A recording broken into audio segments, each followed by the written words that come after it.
Saudara, hari ini kita akan berbicara tentang satu hal yang mungkin kita semua rindukan, selalu rindukan. Bahkan sangat banyak lagu yang ditulis tentang hal ini. Itu adalah persahabatan atau pertemanan. Nah saudara, persahabatan itu adalah suatu hal yang mahal di zaman ini. Kita selalu dengar ya, punya 1000 teman itu kurang. Punya satu musuh itu terlalu banyak. Tetapi nyatanya punya satu teman yang sejati aja susah banget saudara ya. Punya satu sahabat yang sejati itu langka sekali. Apalagi yang setia. Tetapi saudara, kalau kita melihat ke dalam diri kita, ternyata kita harus akui kita tidak selalu bisa menjadi sahabat yang setia. Kita ini selalu merindukan sahabat yang setia, tetapi ketika waktunya kita harus menjadi sahabat yang setia, ternyata kita tidak juga bisa melakukannya. Nah saudara, hari ini kita akan belajar kembali dari kitab Amsal, masih di dalam seri Wise Up ya, seri kitab Amsal saudara. Kita akan belajar tentang persahabatan. Saya beri khotbah, saya judul adalah Faithful Friend atau sahabat yang setia, teman yang setia. Nah saudara, Amsal ini membahas banyak sekali hal tentang persahabatan. Bagaimana sahabat itu seharusnya saling membentuk, saling membangun, dikatakan besi menajamkan besi. Manusia menajamkan manusia. Amsal juga mengajarkan untuk selektif dalam memilih sahabat. Amsal 22 ayat 24 dan 25 berkata, jangan berteman dengan orang yang lekas gusar. Jangan juga bergaul dengan orang pemarah, supaya engkau jangan menjadi biasa dengan tingkah lakunya dan memasang jerat bagi dirimu sendiri. Amsal dengan jelas mengatakan bahwa ketika engkau berkumpul dengan seseorang, engkau akan bisa menjadi seperti orang itu. Amsal berbicara banyak sekali tentang persahabatan, tapi hari ini kita akan belajar tentang kesetiaan di dalam persahabatan. Dan ayat kita hari ini diambil dari Amsal 17 ayat 17 dan 18. Hanya 2 ayat, saya mau kita semua baca ini bersama-sama dengan sungguh-sungguh, dengan suara yang keras, karena ini adalah firman Tuhan yang tertulis dari Amsal 17 ayat 17 dan 18. 1, 2, 3. Seorang sahabat menaruh kasih setiap waktu dan menjadi seorang saudara dalam kesukaran. Orang yang tidak berakal budi ialah dia yang membuat persetujuan, yang menjadi penanggung bagi sesamanya. Saudara, bagian pertama dari khotbah hari ini adalah tentang tanda persahabatan yang sejati. Saudara, di ayat 17 dengan mudah kita bisa lihat bahwa tanda sahabat sejati adalah sahabat yang setia. Tanda sahabat sejati adalah kesetiaan. Dikatakan seorang sahabat menaruh kasih setiap waktu dan menjadi seorang saudara dalam kesukaran. Setia yang seperti apa?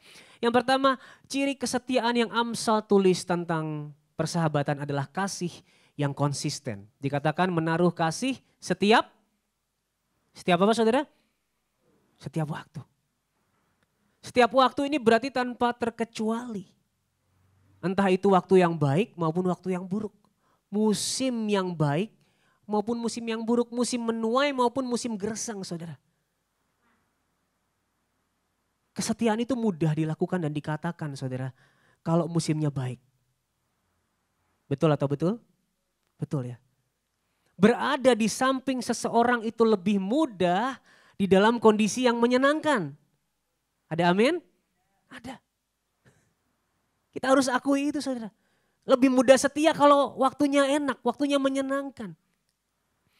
Dan saudara, mungkin kita punya banyak sekali teman tetapi tidak semua menunjukkan kesetiaan. Tidak semua memiliki kasih yang konsisten. Dan let me tell you something, salah satu ujian kesetiaan dan kasih yang konsisten adalah musim kehidupan. Biasanya orang berhenti menemani, biasanya orang berhenti menjadi sahabat di dalam masa sukar.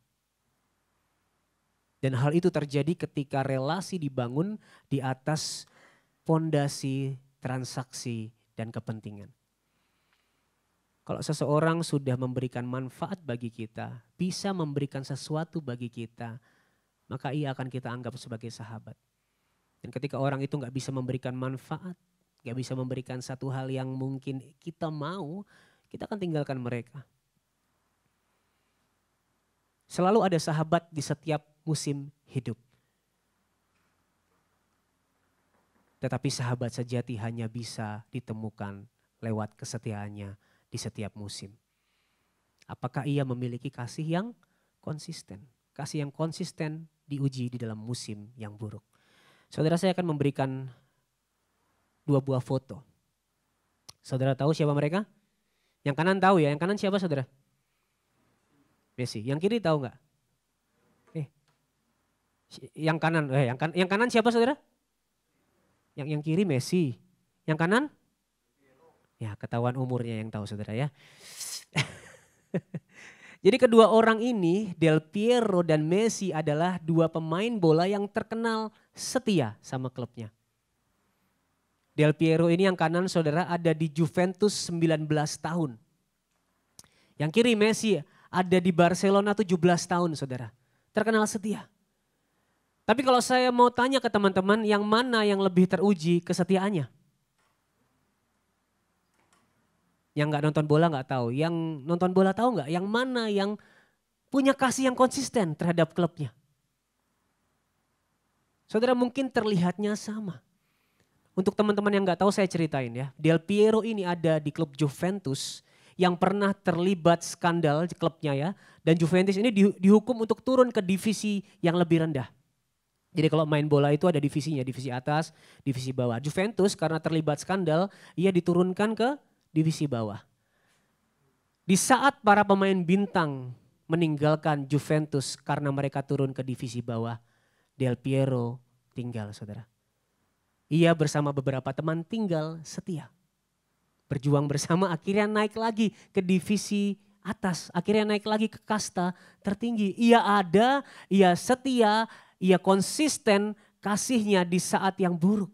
Di musim yang penuh kesesakan harus dicerca oleh semua media. Ia harus melewati turun ke divisi bawah tapi ia ada bersama Juventus. Sedangkan Messi saudara, Barcelona selalu ada di kasta tertinggi. Mungkin pernah jatuh, mungkin pernah nggak juara, tapi nggak pernah sedalam Juventus ketika Messi ada di situ. Sama-sama setia, tapi kalau saya tanya menurut saudara mana yang lebih teruji kesetiaannya? Del Piero. Kenapa? Karena sudah melewati masa-masa yang buruk. Karena sudah melewati musim yang menyesakan. Saya nggak tahu, mungkin Messi kalau Barcelona harus turun waktu itu ke divisi bawah Segunda masih ada di sana atau enggak. Tapi kalau Del Piero sudah terbukti saudara.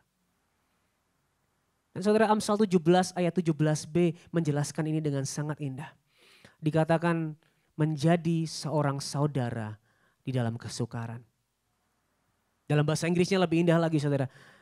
And a brother is born for a time of adversity. Atau persahabatan itu seperti yang sejati seperti seorang saudara yang lahir untuk masa-masa yang kelam, masa-masa yang susah. Saudara, persahabatan yang dibangun dengan dasar kasih yang konsisten, bukan atas dasar manfaat, akan melahirkan apa? Seorang saudara yang sejati. Kenapa Amsal pakai kata saudara untuk menggambarkan sahabat yang selalu ada? Saudara, dalam budaya Israel, saudara sedarah adalah perlindungan sosial yang paling penting. Orang-orang zaman itu benar-benar berpegang teguh pada apa yang namanya keluarga dan saudara. Dan Amsal menggambarkan sahabat yang seperti saudara ini. Seakan-akan ia berkata, sahabat sejati bisa lebih dekat daripada saudara. Melampaui hubungan darah. Saudara yang memang lahir untuk menemani dan menyertai di saat-saat sukar. Born for a time of adversity. Sebuah statement yang bukan hanya berarti berdiri menemani dan mendampingi, tetapi juga aktif terlibat di dalam penderitaan kita. Artinya apa? Sahabat yang sejati masuk dan turut merasakan penderitaan kita. Seorang saudara sejati yang digunakan di sini adalah melampaui hubungan darah akan menunjukkan dirinya pada saat kesukaran. Sahabat yang sejati yang seperti saudara teruji di dalam musim yang buruk. Poin saya yang pertama adalah tanda seorang sahabat sejati adalah kesetiaan. Yaitu kasih yang teruji konsisten di dalam kesukaran.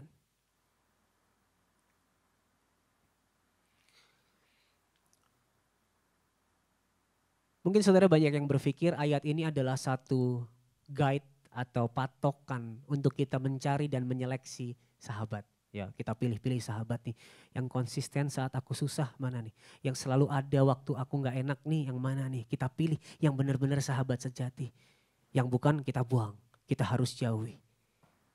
Tetapi sejatinya ayat ini bukan hanya berbicara tentang bagaimana kita mencari sahabat. Tetapi mengungkapkan kegagalan dan ketidakmampuan kita untuk menjadi seorang sahabat yang sejati. Saudara, dibanding menjadi seperti apa yang Amsal 17 ayat 17 katakan, kita lebih sering menjadi orang yang kasihnya tidak konsisten. Sekali lagi karena kita punya kepentingan pribadi.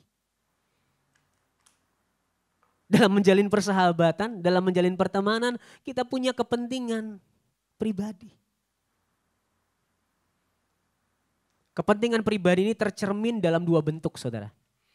Yang kelihatannya berbeda tapi punya akar yang sama. Yang pertama adalah undervalue terhadap persahabatan. Apa itu? Mengecilkan makna dan nilai persahabatan. Amsal 19 ayat 4 berkata, kekayaan menambah banyak sahabat tetapi orang miskin ditinggalkan sahabatnya. Ada amin saudara? Senyum semua saudara ya. Dengan jelas Amsal 19 ini bukan hal yang baru. Mengatakan kekayaan ini menambah banyak sahabat. Ketika saudara kaya punya segalanya, wah, sahabat banyak saudara. Tetapi orang miskin ditinggalkan sahabatnya. Kenapa kira-kira ditinggalkan saudara? Karena enggak lagi memberikan manfaat. Ketika kaya semua orang mendekat, ketika ia jatuh miskin semua orang meninggalkan. Persahabatan yang dibangun di atas kepentingan pribadi. Persahabatan yang dibangun dengan sifat yang transaksional enggak akan bertahan saudara. Undervalue terhadap persahabatan adalah sebuah bentuk yang menganggap persahabatan itu cuma sebatas manfaat. Persahabatan itu cuma ada ketika keduanya saling menguntungkan. Kayak kerja sama bisnis saudara, kalau enggak menguntungkan lagi satu pihak akan ditinggalkan. Kita menginginkan sesuatu dari persahabatan, misalnya apa? Kenyamanan. Kalau sahabat kita bisa bikin kita nyaman, ya traktir kita, wow. Ya bayarin kita mau dekat sama mereka. Atau kita mendapatkan satu pengakuan dari sahabat kita selalu mendengarkan pujian-pujiannya, kita senang dipuji. Dia sahabat yang selalu memuji kita, aku dekat sama dia karena aku suka dipuji.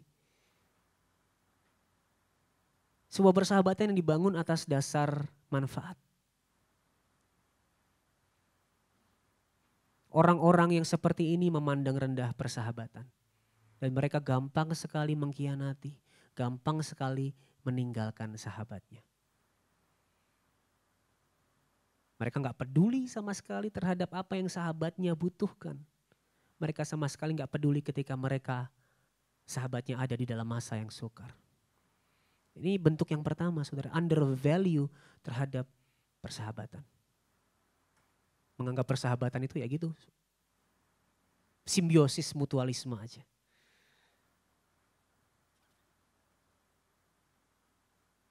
Saya tahu ada orang-orang di sini yang seperti itu. Inisialnya K saudara, kita semua. Udah bingung ya K siapa ini? Kita semua saudara. Seringkali kita menganggap remeh nilai persahabatan atas dasar kepentingan pribadi kita.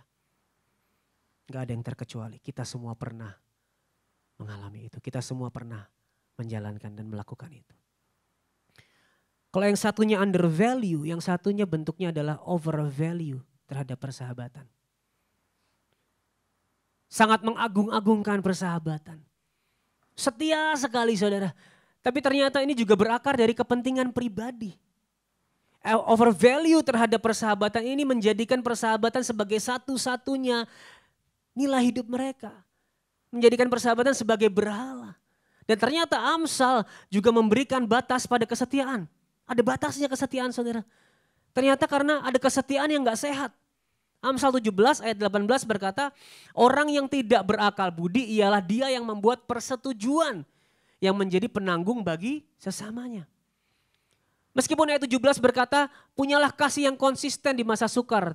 Tolonglah Beradalah di dalam posisi saudaramu, sahabatmu ketika masa sukar. Tetapi ayat 18 memberi satu gambaran tentang persahabatan atau pergaulan yang bodoh, saudara. Izinkan saya berikan konteksnya, saudara. Ayat 18 ini dipakai, konsep yang dipakai dalam konteks hutang di Israel kuno. Sistemnya gini, saudara, kalau seorang berhutang, ia bisa kehilangan harta benda, tanah, kebebasan, bahkan ia bisa jadi budak, saudara. Nah, penanggung ini adalah orang yang mengajukan dirinya, mengikat dirinya dengan orang yang berhutang untuk menanggung resiko kalau si penghutang gagal bayar. Tapi ada resiko besarnya, yaitu yang menanggung ini bisa kehilangan hartanya juga. Bahkan ia bisa menyerahkan dirinya sebagai budak untuk melunasi hutang orang lain. Kenapa ini dianggap kebodohan? Karena banyak orang yang terjebak dalam relasi yang sangat emosional lalu mengambil komitmen tanpa berpikir panjang. Mengambil komitmen yang tidak bijak. Nah, bukan berarti ini berbicara kita nggak boleh menolong sahabat kita, tetapi kita perlu melihat apa dasarnya kita menolong mereka. Karena sekali lagi seringkali kita terjebak dalam relasi yang penuh emosi, emosional. Sehingga kita melakukan suatu hal yang kelihatannya suatu kesetiaan. Tapi firman Tuhan berkata itu adalah suatu kebodohan. Ayat ini menggambarkan satu kesetiaan yang bodoh. Dan ini menggambarkan sebuah overvalue terhadap persahabatan. Menganggap persahabatan itu segalanya. Sehingga kita begitu takut kehilangan sahabat.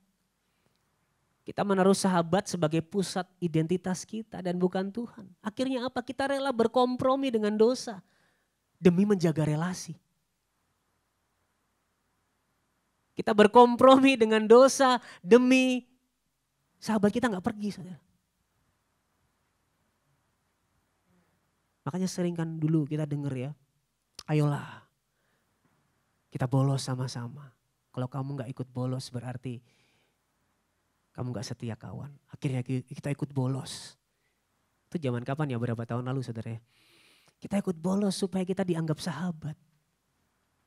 Kita lebih takut kehilangan sahabat daripada takut melukai hati Allah. Kita sangat menyembah relasi, kita mengidolisasi, kita menjadikan relasi sebagai berhala. Kita jadi yes man, kita lakukan yang semua hal yang menurut kita bisa membuat kita diterima oleh sahabat-sahabat kita. Kita melakukan semua hal yang kita rasa bisa menjaga dan menghalangi sahabat-sahabat kita pergi. Meskipun kita tahu itu enggak benar, saudara. Overvalue terhadap persahabatan, overvalue terhadap relasi. Dan saudara, biasanya ini dilakukan oleh orang-orang yang takut ditolak, yang sangat ingin diterima, yang mungkin dulu pernah ditolak, yang dulu pernah ditinggalkan. Makanya gak mau lagi kehilangan, makanya gak mau lagi ditinggalkan, makanya gak mau lagi ditolak. Saudara, baik undervalue maupun overvalue ini bentuknya berbeda. Tapi akarnya sama. Kepentingan pribadi. Ego di dalam hati. Mungkin kalau yang undervalue, kepentingan pribadinya manfaat-manfaat yang membuat kita nyaman, yang membuat kita happy, yang membuat kita merasa punya dunia gitu ya. Tapi yang overvalue kepentingannya ya mau diterima, gak mau ditinggalkan. Dan keduanya sama, once sudah gak ada manfaatnya. Kalau yang tadi once disakiti, pasti kesetiaannya hilang. Atau ketika orang yang biasanya menerima kita suatu hari ia berubah sedikit, pasti kita pergi. Sama aja saudara. Baik overvalue maupun undervalue ini adalah akarnya kepentingan pribadi. Yang menjadi poin kedua saya. Meskipun undervalue maupun overvalue terhadap persahabatan adalah dua bentuk yang berbeda. Namun keduanya berakar terhadap hal yang sama. Yaitu kepentingan pribadi kita.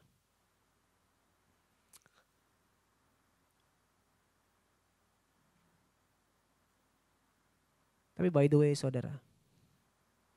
Sampai titik ini. kita justru malah bisa melihat keindahan Injil. Kenapa? Saudara, hal yang paling indah tentang Injil adalah justru di dalam kesadaran dan pengakuan terhadap ketidakmampuan kita. Disitulah anugerah Tuhan bersinar paling terang. Ketika kita mengakui Tuhan, aku adalah salah satu dari orang-orang yang suka undervalue persahabatan. Aku adalah orang-orang yang overvalue persahabatan. Aku gak mampu jadi sahabat yang sejati. Dan ketika kita mengaku bahwa kita tidak mampu, justru disitulah kita bisa bersandar kepada satu-satunya pribadi yang mampu menjadi sahabat yang sejati. Di titik ini kita melihat betapa sukar menjadi sahabat yang setia. Kita selalu terjebak pada dua ekstrim, undervalue atau overvalue. Apalagi Amsal menyingkapkan standar kesetiaan yang sempurna, kasih harus konsisten, tidak berdasar pada kepentingan pribadi. Dan by the way, ketika kita bercermin, kita justru mendapati diri kita gagal dalam kedua hal ini. Either kita sering membangun persahabatan di atas kepentingan pribadi, baik dalam bentuk meremehkan, ataupun sebaliknya mengidolakan relasi. Dan disinilah Injil berbicara dengan keras, bahwa ada satu pribadi yang menaruh sungguh-sungguh kesetiaan yang sempurna. Ada pribadi yang konsisten mengasihi di segala musim hidup kita. And his name is Jesus Christ. Yohanes 15 ayat 13 berkata, tidak ada kasih yang lebih besar daripada kasih seorang yang memberikan nyawanya untuk sahabat-sahabatnya. Dan ini Kristus genapi, saudara. Ia bukan hanya seorang saudara yang lahir di masa kesukaran. Ia bukan hanya menemani kita, ia sepenuhnya masuk ke dalam penderitaan kita. Dan di salib ia membuktikan kasih yang konsisten dan setia. Ia menanggung murka Allah menggantikan kita. Saudara, di salib Kristus menjadi saudara di dalam kesukaran yang sejati. Ia lahir untuk menanggung kesukaran terbesar kita, yaitu dosa dan kematian. Dan saudara, Kristus adalah sang penanggung kita yang sejati. Ia lunas menanggung hutang dosa kita. Dan sekali lagi bukan berlandaskan kepentingannya, melainkan berlandaskan anugerahnya yang murni. Kalau Amsal 17 tadi berkata, ada yang menanggung hutang karena kepentingan. Ada yang menjadi sahabat karena kepentingan. Kristus menjadi sahabat yang setia. Dan ia menanggung hutang dosa kita bukan berlandaskan kepentingannya.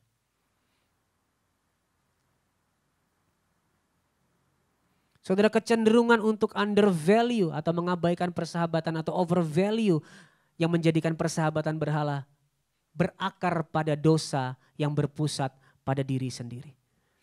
Kita melandaskan relasi pada kepentingan pribadi. Selama aku diuntungkan, aku bertahan. Dan inilah sifat cinta kasih yang sudah rusak karena dosa. Dan Injil membuat kita jujur, saudara. Kita bukan hanya gagal setia, kita bahkan cenderung memanfaatkan sesama demi diri sendiri. Dan di salib Kristus memberikan dirinya bukan karena kita memberi manfaat, saudara. Enggak, saudara.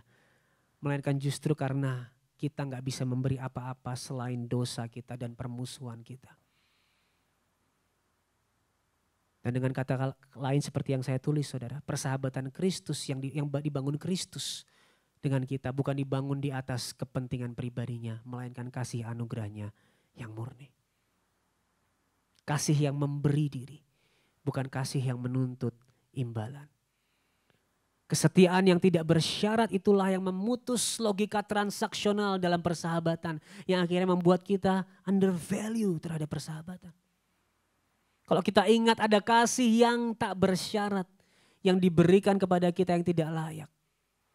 Itu akan memutus logika transaksional akan persahabatan. Atau sebaliknya kalau kita mencari penerimaan mutlak dari manusia. Membuat kita kompromi dengan dosa, ketakutan ditolak membuat kita overvalue pada persahabatan. Tetapi dikatakan dalam Kristus kita sudah diterima sepenuhnya oleh Allah. Meskipun kita ditolak oleh sahabat kita karena kebenaran. Kita tahu kita tidak pernah ditolak oleh pribadi yang penerimaannya jauh lebih tinggi dari penerimaan apapun di dalam dunia. Penerimaan dari Tuhan. Ketika sahabatmu bilang, kalau kamu gak lakukan ini, aku gak mau lagi berteman sama kamu. Kalau kamu lakukan kebenaran, aku gak mau lagi bersahabat dengan kamu. Ketika mengingat salib, saudara akan ingat, even kamu meninggalkan aku, Kristus tidak pernah meninggalkan aku.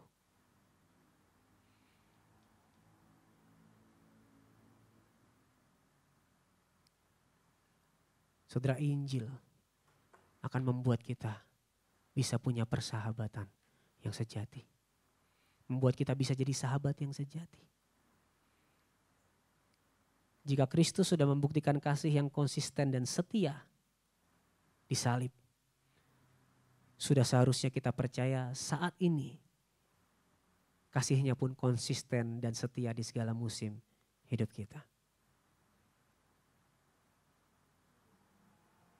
Karena inilah kita gak perlu lagi menjadikan sahabat sebagai pusat identitas atau sumber utama penerimaan. Kita bisa mengasihi sahabat dengan bebas karena kita sudah dikasihi tanpa syarat di dalam Kristus. Saudara, Injil tidak hanya memberi teladan, tetapi juga kuasa untuk mengasihi dengan setia.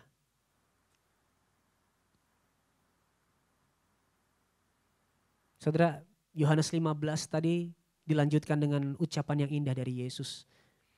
Dikatakan, kamu adalah sahabatku jikalau kamu berbuat apa yang kuperintahkan kepadamu. Dan ayat 17 berkata, inilah perintahku kepadamu, kasihilah seorang akan yang lain. Yesus berkata, kalau kamu sahabatku, maka sudah seharusnya kamu melakukan apa yang aku mau. Mengasihi dengan kasih yang konsisten. Menjadi sahabat, menjadi saudara dalam kesukaran tanpa memikirkan kepentingan pribadi. Tapi di perikop ini Yesus juga berkata, kamu gak bisa melakukannya sendirian. Kamu harus berada di dalam aku. Ini menjelaskan kita bisa menjadi sahabat yang sejati bukan dengan kekuatan kita. Bukan dengan berusaha lebih keras. Tapi dengan tinggal di dalam kasih-Nya. Yesus berkata, kasihilah seorang dengan yang lain sebagaimana aku mengasihi engkau. Kita mengasihi dengan satu patokan sebagaimana Kristus telah mengasihi kita. Yaitu memberikan diri bagi kita. Dan saudara, ini bukan hanya sekedar standar. Karena kalau cuma standar, kita akan tetap gagal melakukannya. Tapi ini pengingat bahwa kita telah lebih dulu dikasihi. Kita bisa mengasihi sahabat kita seperti Kristus kalau kita terus mengingat bahwa kita sudah lebih dulu dikasihi. Saudara, kasih ini adalah buah dari persatuan dengan Kristus. Buah dari persahabatan yang Kristus sudah pastikan lewat pengorbanannya. Yang menjadi poin terakhir kita hari ini. Persahabatan yang Kristus hadirkan melalui pengorbanannya seharusnya memimpin dan memampukan kita untuk menjadi sahabat sejati bagi orang lain. Kalau saudara udah mulai berpikir, aku mau bersahabat demi manfaat, saudara ingat, Yesus membangun persahabatan denganku bukan karena aku bermanfaat. Aku sama sekali gak bermanfaat. Yang bisa aku hasilkan hanya dosa dan permusuhan dengannya. Tapi ia mati menggantikan aku. Ia mati buat aku. Kasih itu akan mengalir keluar. Kasih yang saudara sudah terima mengalir keluar. Sehingga saudara bisa mengasihi sahabat, teman. Dengan dasar yang benar. Bukan dengan asas manfaat. Kalau saudara sudah mulai menjadi yes man. Aku lakuin semuanya demi persahabatan. Even itu melanggar firman Tuhan, aku lakuin supaya aku gak ditinggalkan. Ingat saudara. Bahkan ketika engkau ditinggalkan karena engkau memilih yang benar. Ada sahabat sejati yang gak pernah meninggalkanmu, namanya Yesus Kristus. Even saudara harus sendirian karena memilih yang benar. Teman-temanmu meninggalkanmu, sahabat-sahabat meninggalkanmu. Yesus tidak pernah meninggalkan engkau. Kalau kasih dan kesetiaannya sudah terbukti di salib 2000 tahun yang lalu, percayalah hari ini kasih dan kesetiaannya sudah pasti menyertai setiap kita. Lewat ini kita dengan merenungkan Injil, dengan merenungkan yang Kristus perbuat bagi kita. Dalam persahabatan pun kita bisa melakukannya dengan benar. Ini menjelaskan kepada kita bahwa Injil sekali lagi bukan sekedar pintu masuk kepada keselamatan, tapi sebuah kekuatan dari Allah untuk memimpin kita di setiap aspek hidup kita, termasuk persahabatan. Termasuk persahabatan.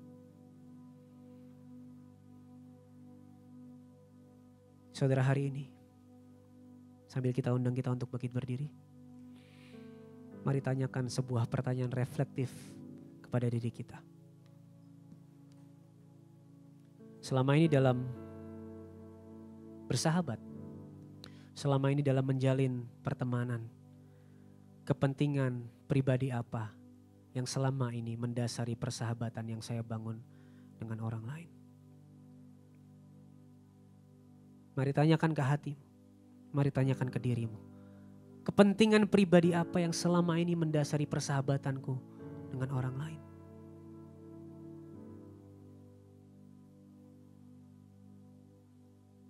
Apakah selama ini aku undervalue terhadap persahabatan? Aku anggap persahabatan cuma simbiosis mutualisme. Atau sebaliknya aku overvalue. Aku memberhalakan relasi dan persahabatan. Aku begitu takut ditinggalkan, aku begitu takut ditolak.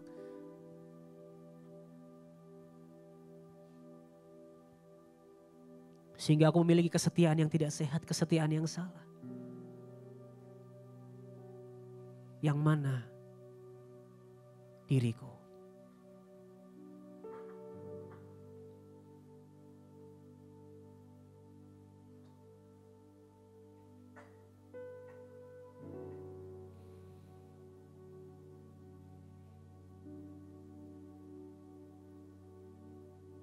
Saudara, hari ini mari kita datang kepada Tuhan. Kita diingatkan bahwa Injil lah dasar persahabatan kita.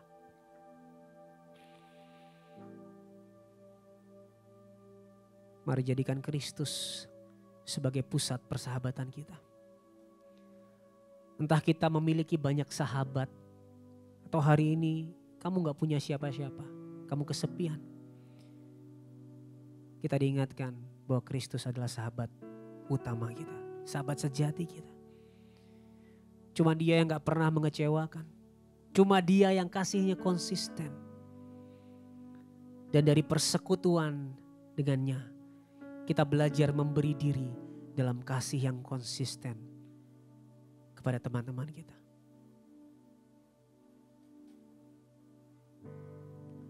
Dunia ini penuh dengan relasi yang rapuh, yang rusak karena dosa, yang penuh kepentingan pribadi, yang mudah hancur dan retak. Itulah kenapa persahabatan kita harus didasari di dalam Kristus. Karena di dalam Dia kita memiliki dasar yang kokoh untuk membangun persahabatan yang sejati.